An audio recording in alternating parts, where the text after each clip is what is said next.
ఇక గిప్పుడు సీల్ తీస్తున్నా ఇక కవర్ తీసినాడు పక్కకు పడేసిన ఇక గిప్పుడు చూడలి అయ్యో కనబడతలేదా జర్రాసేపు ఆగులి ఇక ఐస్ క్రీమ్ పుల్ల పెట్టి 2 సార్లు గిట్లా దిప్పుడుతాను ఇక చూడలి ఎంత సూపర్గా వచ్చేసిందో.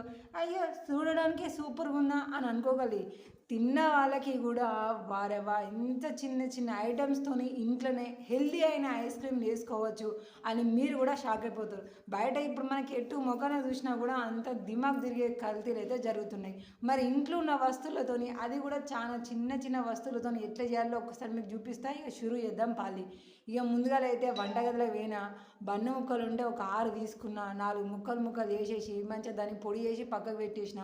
ఒక ½ లీటర్ పాల ప్యాకెట్ తీసుకొచ్చుకొని కింద సగం గిన్నెల సగం పోసేసిన, పైన గిన్నె మంచిగా మంట మీద పెట్టి సూపర్గా మరగనిచ్చిన. ఇక అవి మరిగే లోపలికి ఇప్పుడు కస్టర్డ్ పౌడర్ తీసుకున్న. ఇవి ఒక 3 స్పూన్లో 4 స్పూన్లో అయితే వేసుకొని మంచిగా గిర్ర గిర్ర తిప్పుతున్నా.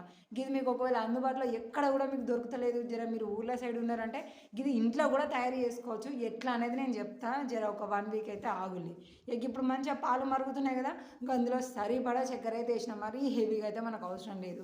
ఇక చక్కెర వేసినాక కూడా బుద్ధమంతసేపు మరిగించి ఇక ఈ పొడి మొత్తం అంటే బ్రెడ్ ముక్కల పొడి ఉంది కదా అది వేసి మంచిగా చిన్నగా కలుపుతూ ఉండాలి. ఇప్పుడు మంట మాత్రం లో ఫ్లేమ్లో ఉండాలి. పెద్దగా ఉన్నది అనుకోండి మాడి మసి బొగ్గ అయిపోతుంది కాబట్టి జర్రంతా జాగ్రత్తగా ఉండాలి.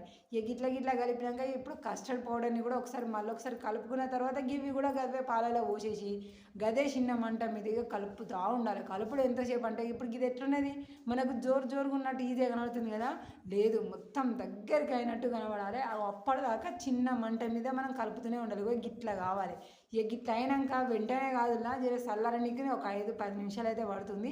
అట్లా చల్లారినాక మిక్సీ చేసి ఇక గప్పుడు మంచిగా ఒక గ్లాసులు అయితే తీసుకోవాలి. గ్లాసులలో బందోబస్తుగా పోసుకోవాలి. ఇక ఐస్ క్రీమ్ గ్లాసులు ఉన్నాయి కానీ జర ఇప్పుడు ప్లాస్టిక్ ఎందుకు తిగ్గి 4 కదా అనేసి నేను ఈ 4 పెట్టేసిన.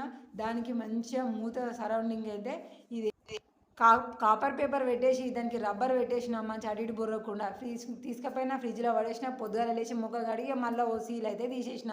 ఎదురులు ఎంత మంచిగా వచ్చిందో. కానీ ఇది గిట్లనే దబ్బున రాదు. ఒక గిలాస నిండా నీళ్ళు పోసుకొని అందులో గిట్ల అని ఒక 1 మినిట్ దాకా ఉంచినామంటే వచ్చేస్తుంది.